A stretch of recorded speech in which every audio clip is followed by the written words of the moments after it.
आप शीश महल के मुद्दे को उछालकर अपने इस जिम्मेदारी से मुंह छिपाने की कोशिश कर रहे हैं।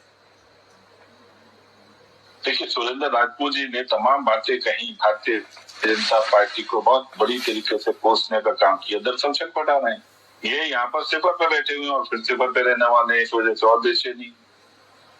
और सही मायने में 2 राज्यों में इनकी सरकार है, वहां पर ये इस प्रकार का कोई भी एजेंडा या कोई भी ऐसा काम नहीं करके दे पा रहे जिससे कि लोगों के सामने कहें कि देखो हमने हिमाचल प्रदेश में इतना बढ़िया किया, ये हमने कर्नाटक में इतना बेहतरीन किया।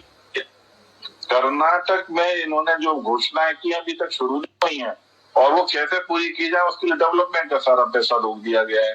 खुद मुख्यमंत्री बेचारे परेशान है कि किस तरीके से उसको जो वो योजनाएं हैं उसको संचालित किया जाए। ठीक वही हाल जो है हिमाचल प्रदेश में इनका, वहां पर 1500 रुपए देने की महिलाओं को घोषणा की मगर दिया कुछ नहीं, बल्कि परेशान तो आप भी बहुत है शांत प्रकाश जी। वो महाराष्ट्र के कृषि मंत्री का अभी 2 दिन पहले बयान था कि वो हम लाड़की बहना के तहत पैसे दे रहे हैं, इसीलिए किसानों की कर्ज माफी में विलंब हो सकता है, हालत खराब है। ये मध्य प्रदेश में भी सरकार हर महीने जैसा कर्जा ले रही है उससे हालत आपकी भी पता चल रही है। छत्तीसगढ़ में भी वित्तीय स्थिति ऐसी ही है। तो एक कर्नाटक का उदाहरण क्यों दे रहे हैं? आप तो बता रहे थे ये फ्रीबी देश के लिए खतरा है, अचानक आप फ्रीबी की होड़ में शामिल हो गए। कितना दे सकते हैं इसमें आप भी शामिल हैं, थोड़ा उस पर भी दृष्टि दे। फिर सुरेंद्र जी बोल रहे थे तब आपने उनको याद नहीं दिलाया, मगर कोई बात नहीं, मैं जब बोल रहा हूँ तो आपने मेरे उस सारी बात को रोक दिया ताकि मैं इनके बारे में इनकी जो दुर्दशा है उसके बारे में ना बताऊं। ठीक है, मैं रोक देता हूँ, मगर जहाँ की आप बात कर रहे हैं वहां पर कहीं भी कोई भी हमने जो घोषणा की हुई है रुकी हुई नहीं है। और हम उन सब घोषणाओं को पूरा करते हैं जिसको हम घोषित करते हैं, उसके लिए पूरा फंड देख करके घोषित करते हैं। इस तरीके से नहीं है कि हम दूसरी मदों का पैसा दूसरी मदों में लगा रहे हैं। आज 80 करोड़ देश के नागरिकों को फ्री खाना देने की, भोजन देने की, राशन देने की व्यवस्था हम लोग कर रहे हैं। हम किसान निधि का पैसा अनवरत दे रहे हैं और एक बटन दबाते के साथ मिलता है और सुनिश्चित तारीख को मिलता है। तो इसलिए इस प्रकार की बात न करें कि हम नहीं दे रहे। हम जहाँ घोषणा करते हैं देते हैं और जहाँ घोषणा कर रहे हैं करेंगे वहां देंगे भी।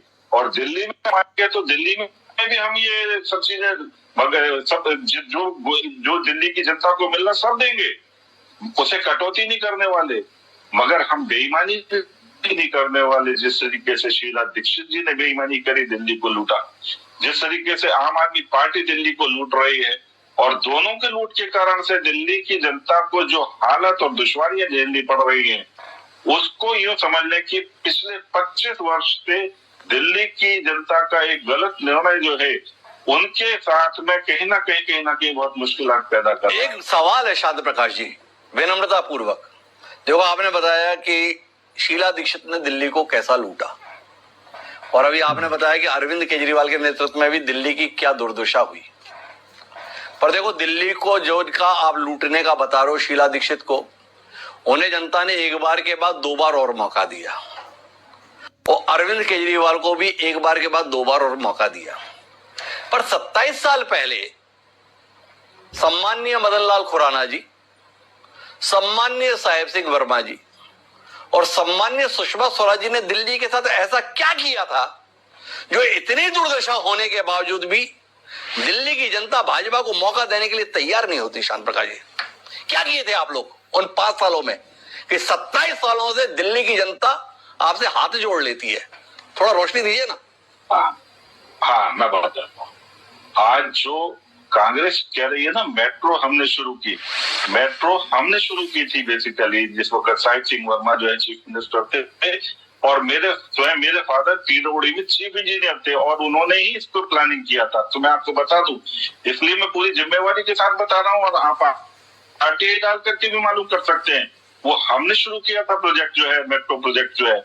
हमने सफदरजंग फ्लाईओवर, धौलखमा फ्लाईओवर, अक्षरधाम सेतु, ये हमने शुरू किए और इसके साथ साथ वाईबीपी प्रोजेक्ट जो आपका शकरपुर से जो यमुना ब्रिज बना हुआ है और आईपी एक्सटेंशन की तरफ से जो यमुना ब्रिज जापानियों ने बनाया, ये दोनों ब्रिज हमने शुरू किए और दिल्ली को और नजदीक किया। जो जाम की स्थिति पैदा हुआ करती थी हमने 47 फ्लाईओवर उस वक्त में सेक्शन किए और बनाने शुरू किए, जो 1998 में हमारी सरकार हटने के बाद में शीला दीक्षित ने उसको टेक ओवर किया, मगर उसके बाद में उन्होंने सिवाय लूट के कुछ नहीं किया।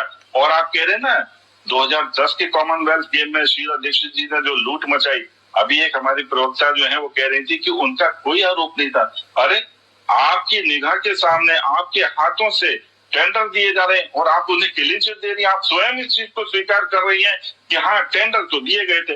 अरे टेंडर का ही तो खेल है सारा, ये टेंडर जो दिए आप लोगों ने उस वक्त में, उसमें आपने लूट मचाई। देखो शांत प्रकाश जी, मैंने एक कितना ईमानदार किस्म का सवाल आपसे किया था कि आपने 5 साल में ऐसा क्या किया कि दिल्ली की जनता ने 27 साल से आपसे हाथ जोड़े हुए कि भैया आपको मौका नहीं देंगे।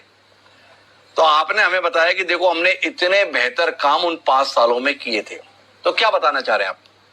दिल्ली की जनता नासमझ है इसलिए आपको मौका नहीं देती, या दिल्ली की जनता एहसान फरामोश है कि इतने अच्छे काम हो जाने के बावजूद भी आपको मौका नहीं देती? थोड़ा समझ नहीं पाया। हाँ बताता हूँ। उस वक्त में एक नैरेटिव, देखो हमेशा नैरेटिव के कारण से जो है विचलित होती है।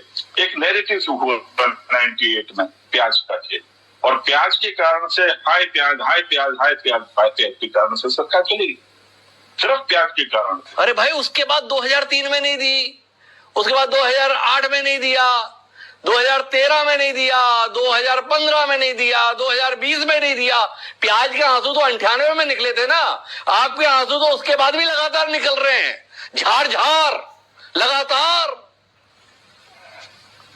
हाँ, तो उसके बाद जो है हमारी स्थिति ठीक है। उस वक्त में कांग्रेस का जो भी रहा काम करने का तरीका, वो जनता देखती रही और वो पशु पेश में रहेगी, क्या करें।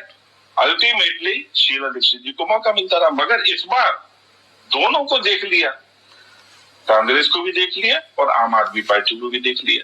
तो मैं समझता हूं देख तो वो हर बार रहे हैं पर आपको मौका नहीं दे रहे हैं। पर आपने बताया नहीं कि आपने 5 साल में ऐसा क्या किया था।